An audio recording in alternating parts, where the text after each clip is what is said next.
मित्रांनो, standard lenses आणि premium lenses दोघांमध्ये फरक काय असतो? स्टँडर्ड प्रोग्रेसिव्ह लेन्स आणि प्रीमियम प्रोग्रेसिव्ह लेन्स मध्ये फरक काय असतो? मार्केटला मिळणारे 1500 ते 2000च्या मधले प्रोग्रेसिव्ह लेन्स हे असतात स्टँडर्ड लेन्सेस, आणि ब्रँडेड लेन्स म्हणजे 3000 ते 5-10,000च्या रेंजमध्ये मिळणारे प्रोग्रेसिव्ह लेन्स. दोघांमध्ये डिफरन्स काय असतो ते बघणार आहे.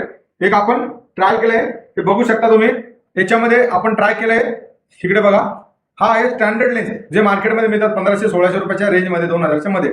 ज्यामध्ये कॉरिडोर जो असतो म्हणजे वाईड कॉरिडोर, साईडचं व्हिजन आणि रीडिंग व्हिजन हे बघू शकता तुम्ही. साईडला जो एरिया आहे हा पूर्ण डिस्टॉर्शन एरिया असतो. इकडनं आपल्याला ब्लर व्हिजन येतं, आणि फक्त ही रीडिंग जो एरिया आहे इथे आणि इथे ही जी दिसते तुम्हाला ओपन साईज, ही फक्त आपल्याला रीडिंगसाठी यूज होते.